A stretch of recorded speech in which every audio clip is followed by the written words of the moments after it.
জামালপুরে এসটিএসএস এর উদ্যোগে অসহায় দুস্থ ও হিজড়াদের মাঝে ঈদ সামগ্রী বিতরণ। জামালপুর থেকে মোহাম্মদ আহসান হাবিব সুমনের পাঠানো তথ্য ও ভিডিওচিত্রে দেখুন বিস্তারিত। বুধবার 18 মার্চ সকাল 11টায় জামালপুর অর্থনৈতিক অঞ্চলের আদর্শ বটতলায় সূর্য তরুণ সমাজ সেবা সংস্থার অফিসে সমাজের অসহায় দুস্থ ও হিজড়া জনগোষ্ঠীর মাঝে ঈদ সামগ্রী উপহার দেওয়া হয়। সূর্য তরুণ সমাজ সেবা সংস্থার নির্বাহী পরিচালক ও মানবাধিকার কর্মী মোহাম্মদ খোরশেদ আলমের সভাপতিত্বে প্রধান অতিথি হিসেবে উপস্থিত ছিলেন নাসিব সংস্কার কেন্দ্রীয় কমিটির আহ্বায়ক ও বিশিষ্ট ব্যবসায়ী জনাব মির্জা মাসুদুর রহমান।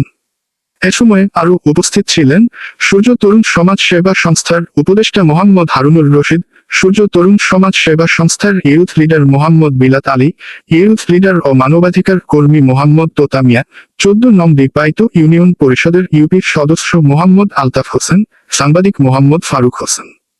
প্রধান অতিথি তার বক্তব্যে বলেন, মানবতা দিয়েই পৃথিবীতে সুন্দর করতে চায় অনেক মানুষ। মানুষ জানে শুধু নিজের জন্য বেঁচে থাকাই জীবন নয়, অসহায় মানুষের মুখে হাসি ফোটানোই প্রকৃত মানবিকতার পরিচয়। এমন মহতী উদ্যোগ নিঃসন্দেহে অনেক প্রশংসনীয়।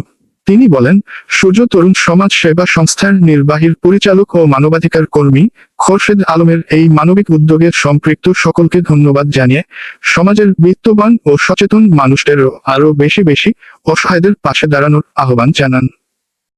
তরুণ সমাজ সেবা সংস্থার আয়োজনে ঈদ সামগ্রী বিতরণ অনুষ্ঠানে আজকের অনুষ্ঠানের সম্মানিত প্রধান অতিথি বিশিষ্ট ব্যবসায়ী বাংলাদেশ জাতীয় ক্ষুদ্র কুটির শিল্প সমিতির নাসিবের সম্মানিত আহ্বায়ক লায়ন মির্জা মাসুদুর রহমান ভাই আমাদের মাঝে উপস্থিত থেকে সমাজের অসহায় দুস্থ এবং হিজড়া জনগোষ্ঠীদের মাঝে ঈদ সামগ্রী বিতরণ করলেন।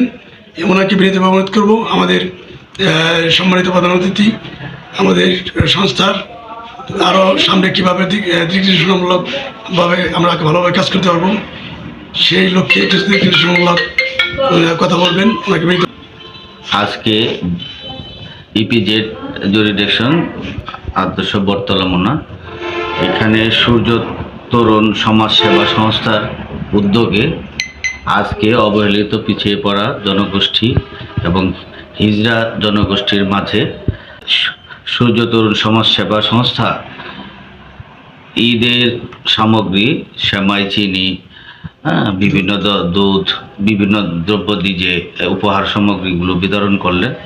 আমাকে এইখানে আমন্ত্রণ জানানোর জন্য, এই প্রোগ্রামে দাওয়াত দেওয়ার জন্য আমি উক্ত সংগঠনের কর্মকর্তা সবাইকে ধন্যবাদ জানাচ্ছি। জাতীয় ক্ষুদ্র কুটির শিল্প সমিতি নাসিবের পক্ষ থেকে তাদেরকে ধন্যবাদ জানাচ্ছি এবং আজকের এই তাদের যে মহৎ উদ্দেশ্য, তারা যে এই সবার সাথে এই ঈদের আনন্দ ভাগাভাগি করার জন্যই তারা যে এই সামান্যতম উপহার দিয়ে এই হিজড়া জনগোষ্ঠী বা অবহেলিত জনগোষ্ঠীকে তাদের পাশে দাঁড়িয়েছে, এর জন্য আমি ধন্যবাদ জানাই তাদেরকে এবং আশা রাখি আগামী কুরবানি ঈদ এবং আগামী যে কোনো এই ধরনের প্রোগ্রামে আমাকে আগের থেকে আরও করা হলে আমি অবশ্যই এই সংগঠনের সাথে শরিক হব এবং আরও যেন বেশি লোককে দেওয়া যায় সেই উদ্যোগের সাথে আমি সবসময় শরিক হব। পাশাপাশি আরেকটা জিনিস বলতে চাই, যেহেতু এইখানে একটা তরুণ সমাজ, যুব সমাজ, সমাজ সেবার কাজ করা হয়, সেহেতু আমি যেহেতু জাতীয় ক্ষুদ্র কুটির শিল্প সমিতির নাসিব সেন্ট্রালের দায়িত্বে আছি, আমি আমার জামালপুর এখানে নাসিব জেলা কমিটিও আছে, আমি অবশ্যই এই সংগঠনের মাধ্যমে স্কিলের উপরে যেন মানুষ ট্রেনিং নিতে পারে, তারা যেন কর্মসংস্থানের ব্যবস্থা হয়। এই হতদরিদ্র যারা জনগোষ্ঠী আছে, হিজড়া জনগোষ্ঠী আছে, যাদেরকে ঈদ সামগ্রী দেওয়া হলো, তাদের জন্য 7 দিনব্যাপী 3 দিনব্যাপী প্রশিক্ষণ হয়। তারা প্রশিক্ষণ নিবে, তাদের এই প্রশিক্ষণের সার্টিফিকেট থাকবে, তারা টাকা পাবে, তারা উপহার সামগ্রী পাবে এবং এই ট্রেনিং নেওয়া থাকলে তারা অবশ্যই সরকারের যে কোনো অনুদান এবং ব্যাংকে থেকে লোন পাইতে এবং তারা ক্ষুদ্র কুটির শিল্প বিষয়ে তাদেরকে ধারণা দেওয়া হবে এবং আমি খুব অচিরেই এই সংস্থাকে ট্রেনিংয়ের মাধ্যমে এই পদযাত্রা শুরু করতে চাই।